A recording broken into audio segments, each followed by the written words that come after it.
May 17th, 2026. We are in the 5th year, day 82 since the start of the full-scale invasion. Welcome to the Situation Report. We will look at many interesting things. We will look at an attack on Moscow that strikes right into the heart of Russia. We will also see how long-range attacks are now becoming more and more frequent. We will look at attacks in Crimea, including with drones that fire missiles and some ships that were hit. At the same time, we will also look at what has changed on the Ukrainian side, as well as much more. Stay tuned, it's extremely interesting. But before we get started, just a quick note. We have a new fundraising campaign, which I and many other German YouTubers are participating in, and we are raising money for protecting Ukraine's skies, especially in the regions where civilians live. The link to it can be found at the top of the video description, or you can access it here via this QR code. If you want to donate, you can only do it by card and not via PayPal. There is no other way. However, there were some viewers who donated money to my PayPal account and asked me if I could please forward it by card. Usually, that's not a problem. The issue is when they send money to my PayPal, I have to pay taxes since it's counted as income. And after deducting several types of taxes here and a PayPal transaction fee, there isn't much left in the end. And I can't privately top up every donation back to its original value, since I'm a broke student, to be honest. But everything that has come into my PayPal account so far with the request to pass it on as a donation, I will, of course, top up to the original amount and include it as part of my own donation. While the official holiday season is supposed to begin in occupied Crimea, many stretches of coastline now look more like forward defensive positions. Russian troops have set up dragon's teeth on several beaches, or as I call them, dragon's baby teeth. Here's a picture of what real dragon's teeth look like. These are concrete obstacles to prevent possible landings that they have used to militarily fortify entire stretches of coastline. In between, there are some tourists, or locals who are enjoying the good weather here. This is especially remarkable in Crimea. For years, Moscow has been trying to present the peninsula as a safe, fully controlled part of Russia. Tourism has always played an important role in this. But images of beaches full of fortifications destroy exactly this narrative and also show that they expect the Ukrainians to attempt large-scale amphibious landings here, which I personally consider, well, less realistic, but as I said, such measures don't just happen. Russia is obviously, at least theoretically, expecting attacks on coastal infrastructure, sabotage operations, which have happened in the past, or even amphibious operations. In the Belgorod region, Russia has once again hit its own population with a bomb that fell. According to reports, the bomb hit a residential building and killed one of the residents. Such incidents now happen regularly. In fact, so regularly that they can hardly be considered exceptions anymore. This is, I think, by now somewhere around the 15th or 16th case that I have personally reported on here in a situation report. That is, the ones that could no longer be ignored. The reason lies in how Russia uses these bombs. Russian fighter jets often drop them far from the front line so that the planes don't get within range of Ukrainian air defenses. But that's exactly what causes repeated accidental releases or technical failures while the bombs are still over Russian territory. The absurd thing about it is that Moscow apparently accepts this risk deliberately. In previous cases, it was essentially argued that residents simply shouldn't live in the drop zone. This practically means it's openly stated that protecting Russian aircraft is more important than the safety of their own border regions. This creates a completely paradoxical situation for Belgorod. The region was actually developed as a rear operations area for the war against Ukraine, but instead of safety, it now brings regular explosions, evacuations, and bomb impacts. After the drone attack on the transshipment facilities, videos show a massive fire on the site. Several areas of the facility appear to have been hit directly. What is especially explosive is the proximity to the Moscow region. Russia now protects this area more than any other part of the country. Nevertheless, more drones are striking there. And not just against military frontline targets, but also against critical infrastructure. The problem for Moscow is this. Every new hit shows that even the highest concentration of Russian air defense efforts no longer guarantees complete control. And there's more to hear about that right now. Ukrainian drones have advanced as far as Zelenograd this time. That's an area that is officially part of Moscow. Videos show active Russian air defense over the capital region, while debris and downed drones are causing damage on the ground. This is becoming more and more of a dilemma for Russia. The more aggressively the air defense operates over densely populated areas, the greater the risk to their own infrastructure and population.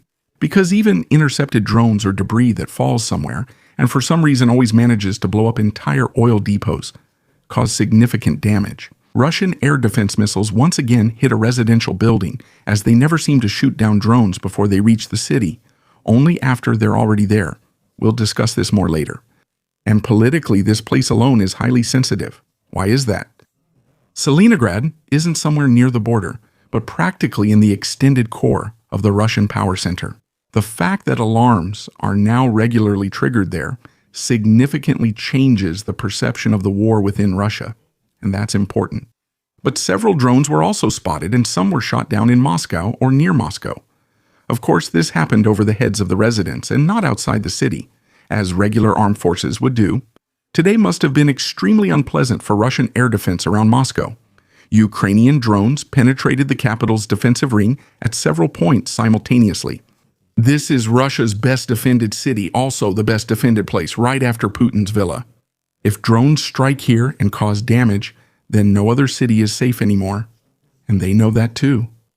Zelensky has also openly defended the recent Ukrainian long-range attacks on the region, and he put it unusually clearly. He stated that the attacks are the direct response to the continued Russian assaults on Ukrainian cities.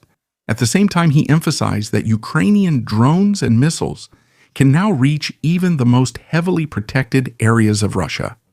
This is extremely uncomfortable for the Kremlin. Moscow is actually an invulnerable center of power, and that's exactly where Russia concentrates a huge part of its security architecture. And yet, Ukrainian drones are still flying into the airspace there.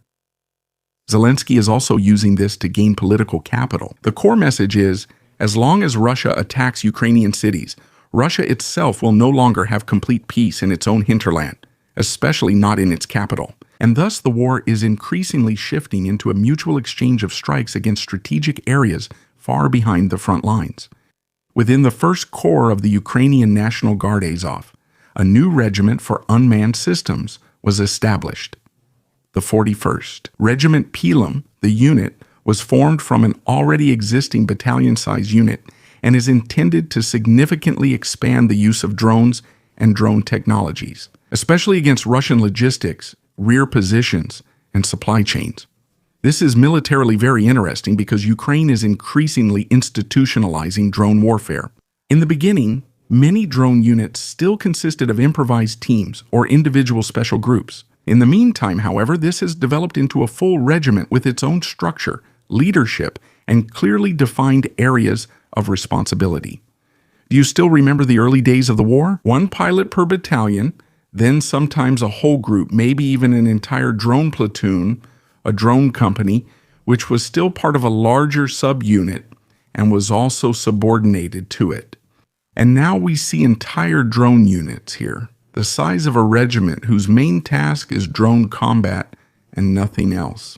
It's pretty amazing how this has developed so much in such a short time. I mean, a lot of experience has been gathered here, many things that people have witnessed, and simply a lot of mistakes that they want to eliminate with this. And now the whole thing is moving from small special units toward large-scale formations, which is pretty interesting. I wonder how this will continue. Maybe we'll see another such radical change in the future, but there's still some time until then.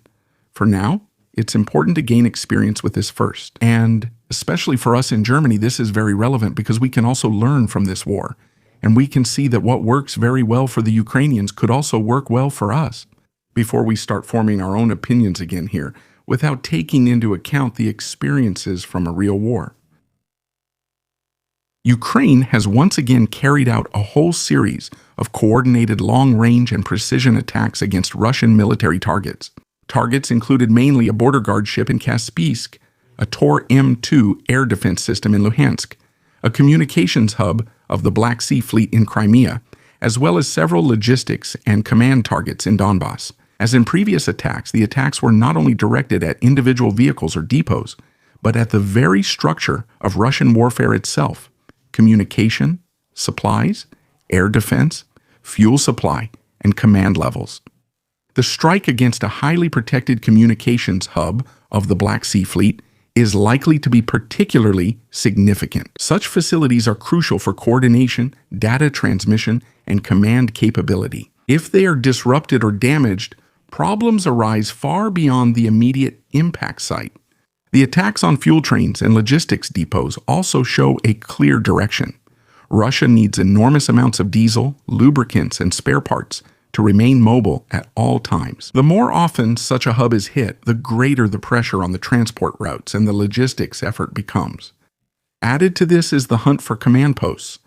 If actually hitting leadership personnel or brigade staffs becomes a reality, then this is no longer just about material losses. These strikes mainly create uncertainty within the chain of command itself.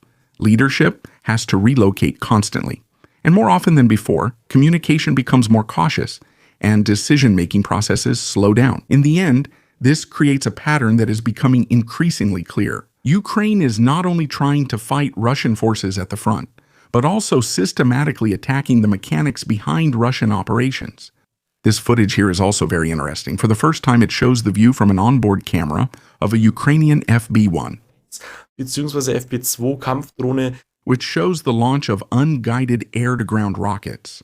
By the way, this was the previously mentioned attack on the strategic communications hub of the Russian Black Sea Fleet in Crimea. This also shifts the system's role, since these are kamikaze drones. So the drone is no longer just a single-use precision weapon, but rather a mobile launch platform that can engage targets from a distance without sacrificing itself immediately. Russia is now also starting to put up anti-drone nets on warships. Recently, we've seen this on submarines. The reason behind this is the increasing Ukrainian attacks on the Russian fleet in port facilities. The images alone show how much this naval war has changed. In the past, large warships were considered symbols of military superiority. Today, even costly naval units in the harbor need nets for protection against relatively cheap drones. Thanks to all subscribers, channel members, and the Allguy crew. Special thanks to Lieutenant Colonel Renicky, Affiliate T. Freddy, and Meyerhofer. Subscribe, like, comment, and see you at the next Situation Report.